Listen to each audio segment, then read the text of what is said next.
ñëwaat tuuti pour une dernière question bi ci seen parti muy APR donc querelle bi am ci biir au sein même de l'APR gis nañu aussi ku nekk ngi tamante dëmm kii xam nga en quelque sorte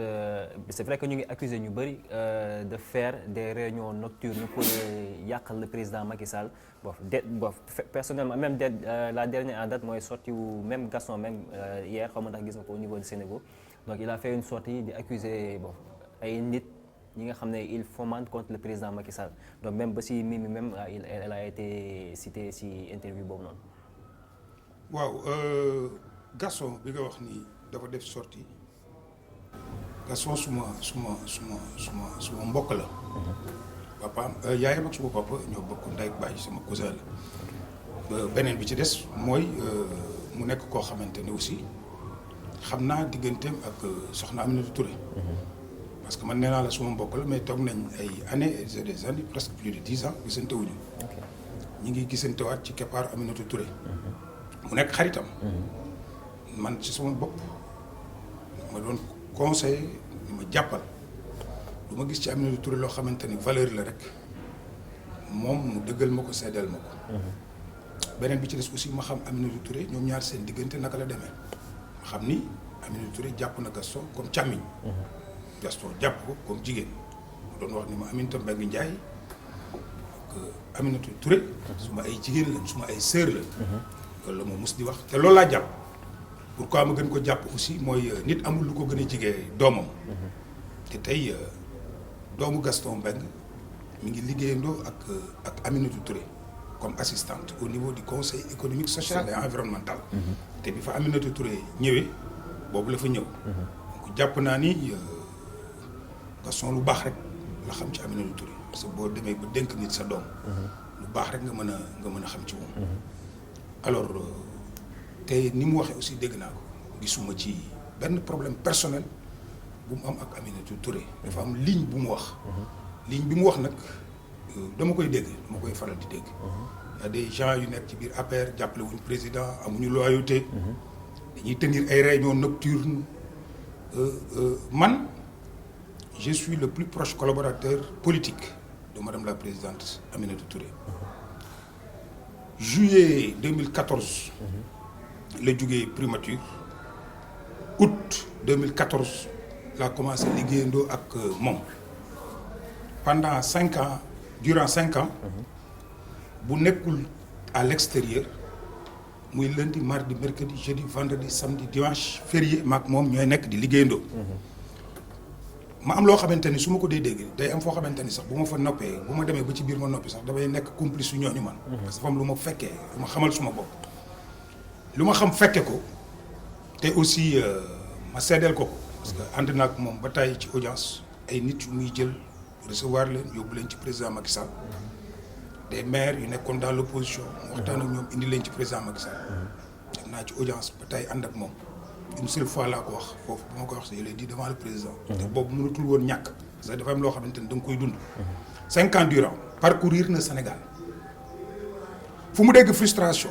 wala maire bu ñu ko ñëwal jëmmal ma wala responsable bu ñu ko ñëwal jëmmal ma ñëwal dooleel ma ñëwal porter la parole du président Macky Sall dem na fa bu fay dem xam naa yan condition lay demee.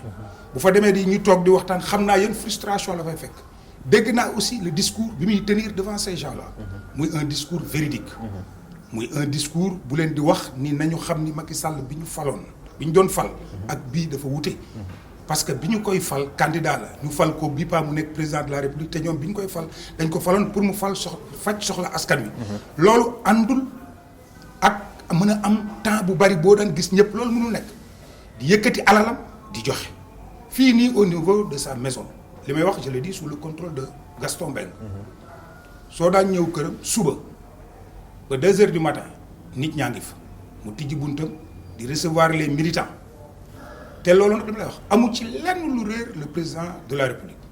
parce que c'est une dame cohérente constante loyale et transparente politique bi muy def nii aussi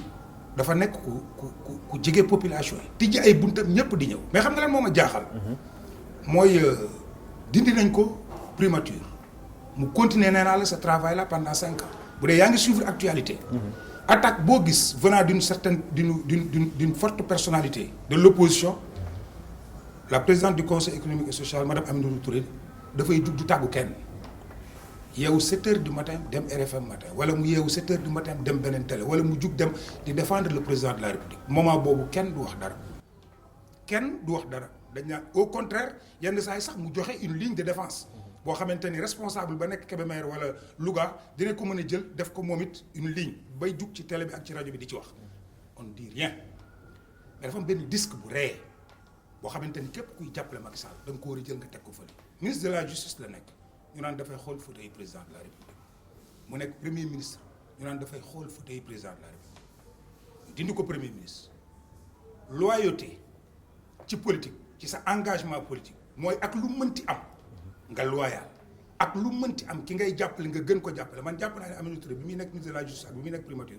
li mu jàppale président de la République bi mu génnee ci exécutif bi jàppale wu ko moment boobu parce que elle a utilisé tout son temps pour di ko jàppale à Dakar et à l'intérieur du pays loyauté benn mi ngi foofu beneen bi ci des loyauté dañ lay dénk le ministre wala ñu dénk le premier ministre mosuloo toog ci plateau télé dégg kuy ŋàññi Aminata Touré parce que dafa détourné fa mu nekkoon mosoo toog ci plateau télé dégg ñu naan la dañ koo dénk lii dañ ko dénk lële mu def ci naka sudul noonu noo xamante ni sénégalais yi dañ ko ciy ŋàññi géré na fi ay dossiers yoo xamante ni yu tàng en tant que ministre de la justice xam nga loyauté bi mooy lan lu dossier bi luur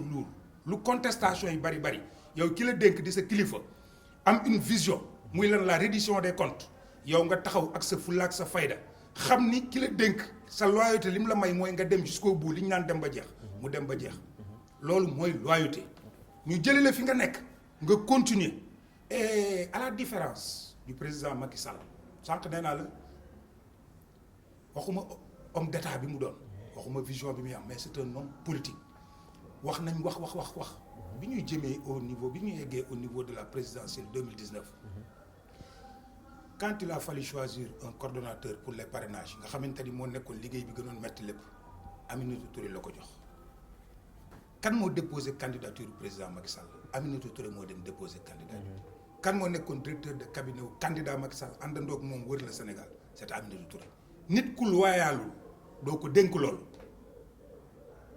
kan moo war a mën a xool loyauté entre le président Macky Sall ak Aminata Touré c'est le président lui-même moom moo mën a apprécier ndax kii elle est loyale ndax kii lañ ko dénk j'ai passé la nuit bi muy déposer la candidature du président Macky Sall je parle sous le contrôle nag des candidats de l'opposition ña nga fa woon toog jour boobu boo doon góor gu dëgërul sax da ngay daw dama gis mu risquer sa vie pour le candidat Macky Sall pour le président Macky Sall te li ma la wax nag doore na ci 2012 parce que bul fàtte benn affaire quand elle s'engageait derrière le président Macky Sall boobu Macky Sall candidat la elle a été aux Nations Unies jusqu'à 25 ans la fa def nekk 5 ans comme directrice gisuma koo xamante ni tey ci ñi ngay wax ñiy wax ñëpp jëlal le bureau du directoire du candidat Macky Sall de 2012 Aminata Touré moo doon directrice. am na ci ñoo xamante ni tey ji ngi fi bokkuñu woon fi nekkuñu woon sax ci réew mi dañu téye seen ay poste toog moom dafa jël poste directrice Nations Unies ñëw te xam nga ni régime Abdoulaye Wade du woon régime boo xamante ni boo amul conviction gëm nit ki da ngay ñëw fii di ànd ak moom déedéet dafa ñëw àndandoo ak moom parce que elle a fait un choix de vie mooy lan accompagner le président Macky Sall moo tax même bi mu jógee primature elle a eu encore des propositions à l'international dafa continuer cet engagement là elle ne court pas derrière un poste c'est un engagement citoyen parce que femme lu nit ñi di fàtte c'est une femme de gauche 93 la nekk directrice campagne bu Landing Savané le président Macky Sall jaar na agi ñooñu la différence mooy ni mën nañu nekk ci benn affaire boo xamante ni conviction ak intérêt réew ak di def discours pour les citoyens yi moom la ñuy téye di ko dund te dañuy gëm ni sax dañuy def leen di leer parce qu'ils sont intelligents que tollagul seen parti tollagul fu ñuy duggee ci nguur mais mënoo leen a jëlee seen parti ndax ay conviction la ñuy ànd ak nit loyauté la ñuy demee à la différence de ñi nga xamante ni jàpp nañ ni tey poste wala bañ a poste mooy déterminer sa taxawaay déedéet c'est une intellectuelle nag boo xamante ni quand même mën nga koo contre mën nga ànd ak moom ci ay idées parce que c'est une intellectuelle boo xamante ni li mu xalaat ci réew mi da koy wax ñu koy woo à l'étranger aussi muy dem di fa wax la mu xalaat. gis nga ko ci conférence internationale yi. dañu boxewul ci yenn catégorie yi. maintenant mu jël tout son engagement man ma seede fekkee lépp dafa càmmiñoo le président Macky Sall malgré nag xoolal lu mën a am kenn mënul indi Aminata Touré ak président mu jàppal dara le président Macky Sall lu dul di ko ñaanal ak di ko accompagner pour mu réussir sa mission. maintenant réunion guddi je suis au conseil économique social et environnemental et maa ngi wax ci contrôle les agents yi fa wax li fa nekk. di wax sous le contrôle des agents de sécurité la gendarmerie bi fa nekk. Aminata Touré c'est une présidente d'institution buy xëy tous les jours bu fay génne 10h 10h30 11h yenn saa yi ba minuit la fay génne on ne tient pas de réunion politique là-bas man mi nga xamante ni je suis son conseil politique tey man loolu. dama dem ba nga xamante ni man xam naa ni politique bi ñu doon def moment bi nga xamante ni tey nekkul woon au conseil elle n'a plus le temps parce que moom loo ko jox balaa muy xalaat lenn li muy def mooy nan lay fexe ba jàppale le président Macky Sall jàppale la politique du gouvernement par rapport ak institution bi ñu ko jox. ci loolu la nekk na fi ñu naan mi ngi créer parti ma ngay réunion à gauche à droite xam nga yooyu moo xewi parce que bëggul a dugg ci débat de bas étage musu cee dugg. te du leen ci fekk mukk mais dafa am de ces individualités yoo xamante ni il faut qu'il sache une chose mooy ni am na disque boo xamante ni c'est réel benn deuxièmement yooyu c'est terminé parce que nag politique bii ñuy def ni nga xamante ni bu ñu ko joxee une direction wala ñu jox ko un ministère wala ñu yóbbu ko primature wala ñu jox ko institution rigueur bi mu koy defee politique bi muy def noonu la ànd ak rigueur ñoom mënuñu ko pousse jamais à ce que mu rabaissé wu ba ci ñoom mënuñu ko pousse jamais à la faute politique mais daf ci am loo xamante ni ñu ñaan ak moom di politique du tey lañ commencé politique xam nañ timing bu nekk li muy laaj le président xam na ko am na ñu bari ñoo xamante ni jàngatuñu li muy wax même ci problème mu troisième mandat boo wootee secrétariat exécutif national su fekkee ñi fay toog am nañ dégg-dégg politique mooy da ngay am ligne booy dégager un président de la république un président de parti bu ñëwee toog nit ñi waxtaan une ligne génn fa ñaar rek moo mën a nekk da ngay respecter cette ligne quand le président dit nañu liggéey ce débat là bëgguma ko xam nga lan la waa Kébémer waa Ziguinchor ñëpp ci Sénégal gi xam nga lan la ñu war a gis mooy la ligne du parti tey nii lañ ko tëralee mooy ni ce débat là lii moo ci suñu position. et un responsable wala un militant discipliné ci loolu ngay taxaw soo ko bañee da ngay dem foofa. soo fa waxee ni man d'accorduma ci ñu mettre la en minorité nga dugg ci raay soo ko mënul nga génn parti bi mais soo ci nekkee yow di entretenir yenn débat yi au moment où Sénégalais yi fal un président de la République fal ko mu war a doxal Aminata Touré bu nekkee ci biir di ko jàppale bu nekkee ci biti di ko jàppale yow amoo lenn looy tal ngay xool naan ay réunion et puis ay sos ay sos. mais pour yow wax jooju fan la war a mën a jógee parce que on a remarqué que avant élection présidentielle yi ñu weesu donc defoon na fi benn lobbying bu rëy at si médias yi di défendre Aminata Touré donc dafa seen diggante dafa ñàkk seen diggante wala. si diggante Gaston ak Aminata wala. non xam nga dama lay wax man Gaston du damay tontonte ak moom sincèrement parce que nee naa la suma mbokk la benn deuxièmement dama xam man ni lu ma xam ci Aminata Touré man lu ma ci xam. moom xam na ko li tax ma mën la ko wax mooy dama Gaston dafa indépendant Gaston te indépendance am daf ko fay Gaston royukaay la ci beaucoup de jeunes de notre région royukaay la ci ñu bari parce que dafa xëy suba jugee njàmbur ñëw di dóor waar ba taxawaay bu ko jox indépendance muy liggéey di liggéeyal réew mi di utiliser ay jeunes donc man damay jàpp ni li muy wax bu ñëwee tey ba fréquenté Aminata Touré maa ngi moom ñu toog dajewaat ci keppaaram mu gis ci moom li ma gis ci moom man suba ak ginnaaw suba man yëguma ci problème non seulement Aminata Touré dinaa wax leen man moom laa nekkal mais am na loo xamante ni boo ko dee xaar ci moom doo ko gis am na façon doxalin boo xamante ni aussi boo ko dee xaar ci moom doo ko gis tey Aminata Touré man du ma toog ak moom mu ne ma dama am ak Gaston problème du am querelle personnel loolu mosu koo yitteel c'est-à-dire mosoo toog aussi ñu naan la Aminata Touré ma ngay attaqué tel responsable ma ngay non yooyu nekku ci moom mooy toog nag am des gens yoo xamante ni mën nga leen a dégg ci lu nekk ñuy gàddu seen lamiñ naan ma ngay waajal ma ngay créer parti mais xam nga man lan lay sant yàlla que tey bu fekkee da ngay jaar Nations Unies nekk premier ministre ku lay attaqué mënu laa attaqué ci yow dégg naa Cour des comptes da laa jàpp dégg naa da ngaa détourné dégg naa yow bi président Macky Sall di xeex nit ñi di ko attaqué yow défendre ko parce que dama fekk ay nit def délégation ñëw toog ak moom ni ko ñu ngi la dégg ngay défendre président fu ko Abdou Mbaye attaqué nga défendre ko fu ko Idrissa Seck attaqué nga défendre ko te ñii suba mën ngaa andi jeeg ñoom ndax xamoo yaa président fu ngeen di mujj mu ni leen man du ma responsable bu ànd ak Macky Sall naan dinaa mujjeeg moom fii wala fële man du ma responsable buy teg benn tànk fii je suis partisan Macky Sall laa àndal et il sera mon candidat en 2019 yaa ngi may dégg donc du kuy xamante ni seen calcul yooyu ñuy wax nekku ci nee naa la c'est une femme politique fii nag dafa am ñoo xamante ni tey lañ dugg ci politique ils ont accompagné le président Macky Sall moo tax dinaay wax benn phrase bu nit ñi di ma wax bàyyi li ngay wax président dafa créer parti 3 ans mu dem au pouvoir bi mu koy créer di génn PDS le ministre d'État Mbaye Ndiaye may saluer sa loyauté loolu mooy loyauté Moustapha Cissé Lo may saluer son courage ñooñu la àndal ci responsable boo xamante ni dans le PDS bi ñu nekkoon amoon nañ tour mu dem aux élections gagné 3 ans militantisme yi ngay dégg yépp doo ci dégg ku naa la damaa dem kaso doo ci dégg ku naa la dañ maa dóor ba mu tëdd déggoo ko ci kenn président avec sa générosité bi mu ñëwee képp ku mu àndaloon am ci yow yaakaar koo xamante ni fàttewu la wala gis na la gëm say diplôme wala gëm ni man na teg na la fenn mais dama ni la man jàpp naa ni tey képp koo xamante ni yaa ngi doon jàppale le président Macky Sall tey wàccoo na ak yow. ok donc. nga may ma foofu rek ma terminer. quand je dis wàccoo na ak yow mooy xam nga lan nit day def 15 ans ci politique. 20 ans d'engagement politique doo ci dégg conseiller. fii ngay gis nit def engagement politique bu 3 ans. doo responsable communal doo responsable départemental. nga ñëw bénéficier wu de la confiance bi nga xamante ni président sénégalais yi dénk nañ ko nga accompagner ko certes ñu amal la ngërëm ak lépp mais bu la nommé ministre baa mu def le ministre conseil baa mu def le directeur suba mu wàcce la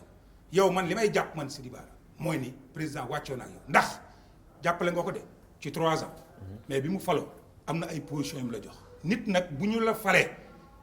da ngay ànd ak ki la fal bu ñu la falul nga ànd ak ki la fal bu fekkee toog na fi ba tey tamit jàppalewu la nga xam ne mi ngi nommé ay sénégalais nga gëm ni sa bis moo ñëwagul mais nga accompagner ko la présidente madame Aminata Touré xam nga ci lan la nekk mooy accompagner le président de la République. accompagner ko pour la réussite de sa mission. leneen li ci des loolu suñu wàllu la ñu et c'est terminé. ces disques là xam nañ fu muy jóge xam nañ lan moo ko lal xam nañ fan la jëm. mais c'est terminé loolu je veux que ça soit clair. je veux que ça soit clair que ni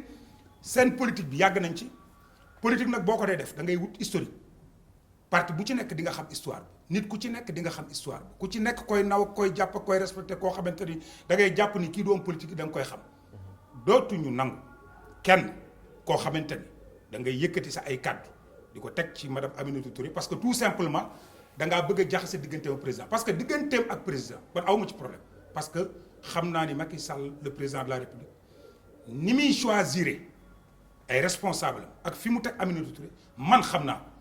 fi may terminer ci foofu mooy manque de respect nag au président de la République ak contestation weesuwul mu choisir ay collaborateurs